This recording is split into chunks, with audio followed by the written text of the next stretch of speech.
पहली तेज बारिश में मुंबई फिर एक बार डूबी और ऑपरेशन सिंदूर को लेकर संजय राउत ने पीएम मोदी और अमित शाह पर निशाना साधा। इन मुद्दों पर बात करने के लिए हमारे साथ शिवसेना नेता प्रवक्ता संजय निरुपम जी हैं। निरुपम सर, सबसे पहले ऑपरेशन सिंदूर पर संजय राउत ने बयान भी दिया और सामना मुखपत्र में एक आर्टिकल लिखा गया है।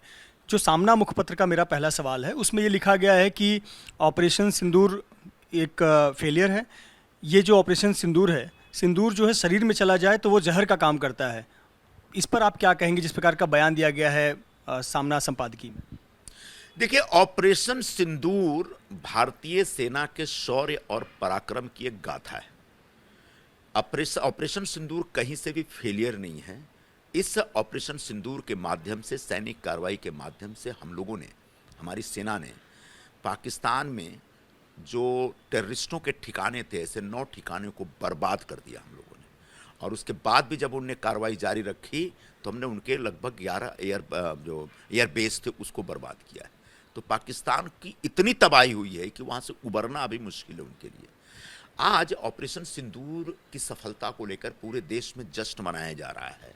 पूरे देश के लोग सेना के जवानों को सलाम भेज रहे हैं, उनको प्रणाम भेज रहे हैं और उनके शौर्य की गाथा सुना रहे हैं। ऐसे में अगर उबाठा के हमारे साथी इस ऑपरेशन सिंदूर की कामयाबी पर सवाल उठाते हैं तो कुछ नहीं, वो उनका टुच्चापन है, उनकी नीचता है। और जब सेना के जवानों का पीठ थपथपाने का वक्त हो तब उनके साथ राजनीति करना और उनको बदनाम करना, ये और कुछ नहीं, देशद्रोह है और भारत के सेना के जवानों का अपमान है। संजय राउत ने जो कहा, मैं वो बयान आपको पढ़कर सुनाना चाहता हूँ। उन्होंने ये कहा कि ऑपरेशन सिंदूर एक फेलियर ऑपरेशन है। ऑपरेशन सिंदूर करने की जरूरत क्यों पड़ी? क्योंकि पहलगाम में मां बहन का सिंदूर उजाड़ दिया गया। इसके जिम्मेदार अमित शाह हैं। अमित शाह को इस्तीफा देना चाहिए। कहाँ हैं आतंकवादी? क्या आपने आतंकवादियों को गुजरात में छिपाया है?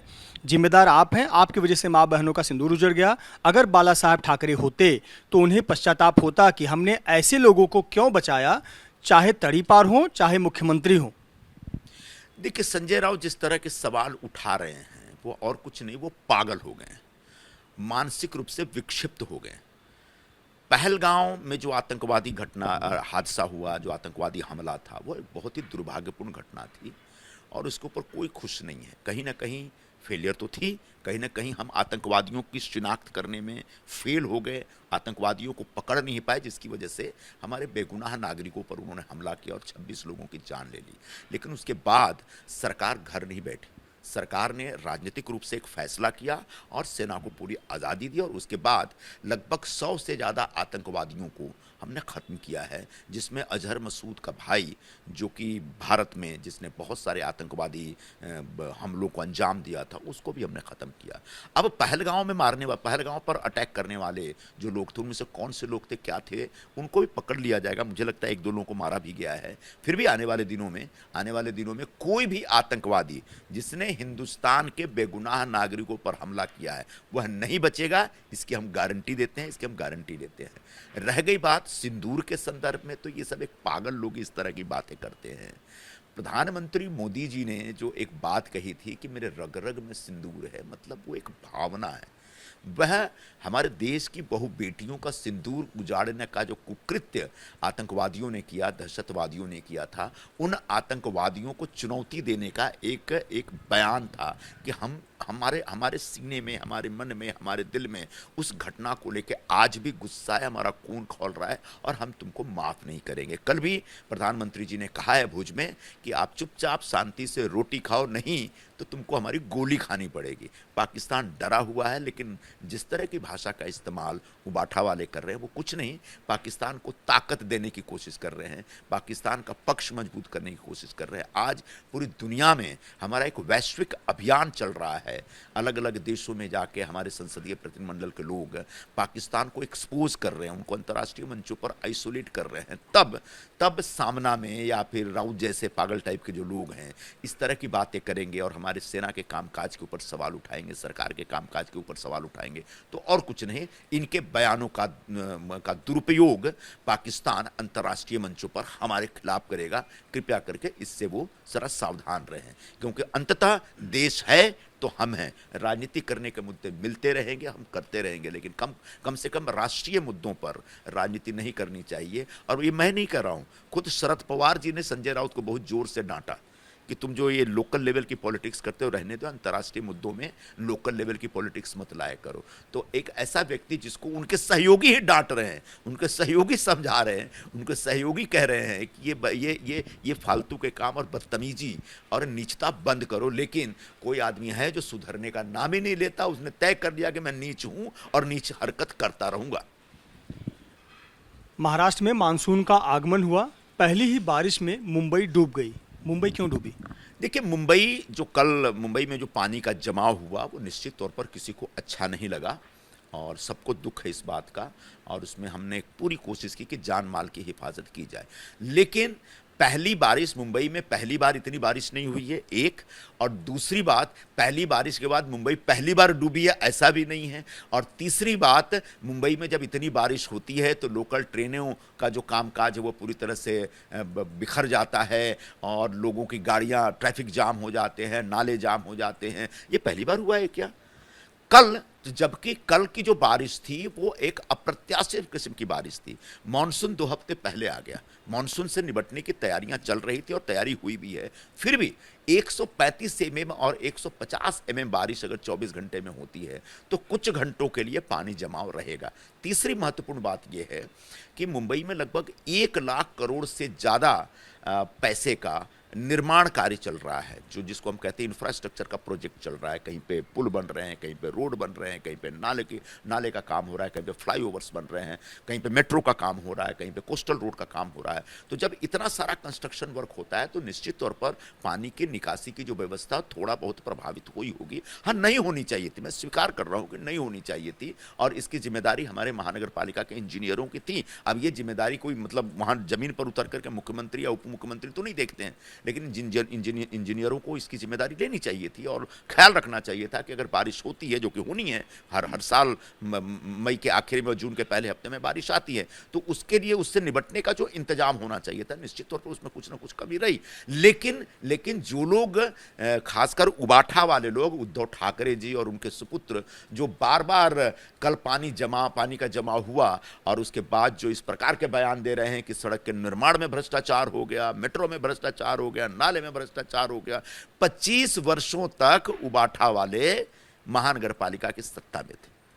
क्या जब वो सत्ता में थे तो मुंबई में पानी नहीं भरता था? तब मुंबई नहीं डूबती थी? ऐसी कौन सी बारिश थी जब पहली बारिश में, ऐसे कौन सा मानसून था जब पहली बारिश में मुंबई में पानी नहीं भरा और हमारे नाले जाम नहीं हुए? ऐसी कौन सी बारिश थी जब मिलन सबवे पर जाम नहीं होता था, अंधेरी सबवे पे जाम नहीं होता था, किंग सर्किल पे जाम नहीं होता था? ऐसे जो कुख्यात ठिकाने थे उसको इस सरकार ने चुनौती स्वीकार करते हुए ठीक किया है। अब कुछ नए ठिकाने निकल के आए, जैसे कोलाबा में मैं देख रहा हूं कि 20 साल पहले 2005 में जब 26 जुलाई की बारिश हुई थी तब कोलाबा में पानी भरा था। 20 साल बाद पहली बार पानी भरा है। मतलब वहां कोई निर्माण कार्य चल रहा है जिसकी वजह से पानी की निकासी को प्रॉब्लम है। तीसरी और आखिरी जो महत्वपूर्ण बात है कि हमारे यहाँ जो ड्रेनेज सिस्टम है वो अंग्रेजों का बनाया हुआ ड्रेनेज सिस्टम था और उस ड्रेनेज सिस्टम के हिसाब से अगर बारिश लगातार 25 एमएम होती है तो उसको 1 घंटे में वो निकाल सकते हैं। अगर 1 घंटे तक 25 एमएम बारिश हुआ तो उसको निकालने में 1 घंटा लगता है। कल 135 एमएम, 150 एमएम बारिश हुआ और आज जो हमने ड्रेनेज सिस्टम का अपग्रेडेशन किया है सेंट्रल गवर्नमेंट के एक फंड से, वो सिर्फ 50 एमएम उसकी क्षमता है, उसकी जो कैपेसिटी है सिर्फ 50 एमएम है। मतलब अगर जोरदार बारिश दिन भर हुई तो रात भर में पानी निकल जाएगा और निकल गया। अब मुंबई में पानी कहीं नहीं है क्योंकि उस ड्रेनेज सिस्टम की एक क्षमता है, उसको पानी बाहर निकालने की उसकी एक लिमिटेशन है और उस लिमिटेशन के तहत आने वाले कुछ घंटों में रात भर में पानी निकाल दिया गया। तो अब मुंबई में पानी नहीं है, पानी का भराव नहीं है, जल भराव नहीं है और मुंबई डूबी थी। हर बारिश पे मुंबई डूबती है, आने वाले दिनों में भी मुंबई डूबेगी, चाहे किसी की भी सरकार हो, कोई भी महानगर पालिका में। यही मेरा सवाल है। आपने कहा कि ये कोई पहली बार नहीं हुआ है कि मुंबई डूबी हो, तो क्या ये जो तस्वीर है ये कभी नहीं बदलने वाली? पहले भी मुंबई डूबती थी, यही मुंबई अभी भी डूबती रहेगी? ऐसा है, दुनिया के जितने भी आइलैंड सिटीज होते हैं ना, वहां पर अगर अचानक बारिश आ जाएगी और समुद्र में जब वो भयंकर ज्वार होगा, हाई टाइड होगा, तो उस पानी को समुद्र में जाना है तो समुद्र उस पानी को रोकता है जिसकी वजह से पानी भर जाता है अलग अलग इलाकों में। हाँ, समुद्र का जो हाई टाइड जैसे ही नीचे जाता है, लो टाइड में आता है, वो पानी निकल जाता है। तो ये कोई मुंबई में नहीं होता। दुनिया के हर आइलैंड सिटी में अगर जोरदार बारिश हो, अप्रत्याशित बारिश हो और एकदम फ्लड जैसा सिचुएशन हो तो निश्चित तौर पर नाले जाम हो जाते हैं, सड़कों पे पानी भर जाता है, लेकिन वो कुछ घंटों का मामला होता है। लेकिन इस दरमियान उसमें भ्रष्टाचार ढूंढना, जिनने 25 वर्षों तक महानगर पालिका में भ्रष्टाचार किया, जिनके भ्रष्टाचार के आधार पर जिनकी पूरी रोजी रोटी चली है, ऐसे लोग कम से कम भ्रष्टाचार की बात ना करें। आपने एक ज्योग्राफिकल रीजन बताया, वो मान्य है कि एक आइलैंड सिटी में इतनी बारिश होगी तो निचले इलाकों में पानी भरता है, लेकिन मेट्रो, अंडरग्राउंड मेट्रो जैसे इंफ्रास्ट्रक्चर जो कि एक इंजीनियरिंग तकनीक से बनाए जाते हैं, अगर वहाँ पानी भरने लगे तो ये बहुत सुरक्षा का भी कंसर्न है और चिंता की बात है। ये बात आप सही कह रहे हैं कि मेट्रो, जो अंडरग्राउंड मेट्रो बना और पहली बार मुंबई में अंडरग्राउंड मेट्रो बना था और अपने लिए बहुत गर्व और अभिमान की बात है। और कल बारिश में मेट्रो के जो अंडरग्राउंड ट्रैक था वहाँ पर भी पानी भर गया। ये क्यों हुआ, इसकी निश्चित तौर पर छानबीन होनी चाहिए। हमारे पास इंजीनियर्स की कमी नहीं है, कॉन्ट्रैक्टर्स की कमी नहीं है, बड़े सारे स्किलफुल लोग हैं हमारे पास, फिर भी वो अप्रत्याशित तौर पर पानी आया और उसकी अपेक्षा जिन लोगों ने अंडरग्राउंड मेट्रो बनाया वो नहीं की थी। क्या अगर नहीं की थी तो गलत किया था।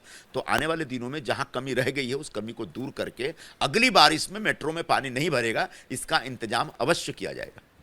चूँकि नगर विकास मंत्रालय आपके नेता उप मुख्यमंत्री एकनाथ शिंदे के पास है और 2022 से हम बात करें, जब से ये प्रशासनिक अधिकार आया बीएमसी पे, तब से कहीं ना कहीं महायुति की सरकार रही है, तो कहीं ना कहीं निशानी पर तो आप लोग हैं कि भाई 65,000 करोड़ का बजट वाली बीएमसी, आम आदमी तो यही देखता है कि 65,000 करोड़ की बीएमसी जिसका बजट, वो मुंबई तो एक बारिश में डूब जाती है। मैं फिर वही बता रहा हूँ कि मुंबई में इंफ्रास्ट्रक्चर का काम बहुत तेजी से चल रहा है। मतलब मुंबई का पूरा चेहरा मोहरा बदल जाएगा। और जब एक बहुत बड़ा निर्माण कार्य चल रहा है तो निश्चित तौर पर जब जोरदार बारिश होगी, अप्रत्याशित रूप से बारिश होगी, तो कहीं ना कहीं पानी कहीं ना कहीं अटक जाएगा और नाले में पानी का भराव होगा। यह नगर विकास मंत्रालय और महानगर पालिका जो हमारे पास है इस समय, उसको मुझे लगता है कि श्रेय देना चाहिए कि मुंबई में जो पिछले 25 वर्षों में काम नहीं हुआ, वह काम पिछले 2-3 वर्षों में हो रहा है और आने वाले दिनों में और भी बहुत व्यापक स्तर पर मुंबई में इंफ्रास्ट्रक्चर डेवलपमेंट होंगे। तो ऐसे में जब बड़े पैमाने पर इंफ्रास्ट्रक्चर डेवलपमेंट का काम चल रहा है, तब ऐसी अप्रत्याशित बारिशों के समय थोड़ी बहुत तकलीफ होगी, कष्ट होगा। बस ईश्वर से प्रार्थना करिए कि जान माल का ज्यादा नुकसान ना हो। पानी 2 घंटा भर जाएगा, निकल जाएगा, लेकिन लोगों की जान चली जाएगी तो वापस नहीं आएगी। तो लोगों की जान बचनी चाहिए, लोगों का सामान बचना चाहिए, लोगों को बर्बादी नहीं होनी चाहिए, इसका हमको ख्याल रखना चाहिए। और इसका ख्याल रखने के लिए कल हमारे उप मुख्यमंत्री साहब लगातार जो हमारा एक जो आपत्ति व्यवस्थापन केंद्र है, जो डिजास्टर मैनेजमेंट सेंटर्स हैं, उन सेंटर्स के टच में थे और लगातार उन्हें पूरी कोशिश की कि लोगों की सुरक्षा होनी चाहिए। बहुत बहुत धन्यवाद हमसे बात करने के लिए संजय निरुपम, जिनका कहना है कि मुंबई में अप्रत्याशित तौर पर बारिश भी हुई, लेकिन उसी समय मुंबई में लाखों करोड़ के इंफ्रास्ट्रक्चर के काम चल रहे हैं, जिसकी वजह से पहली बारिश में मुंबई डूबी, लेकिन सबसे राहत की बात यह रही कि कोई जान माल का नुकसान नहीं हुआ। कैमरामैन धर्मेंद्र पांडे के साथ Mrityunjay Singh, ABP news, Mumbai. For exclusive and insightful videos, subscribe to our new channel ABP Live Premium.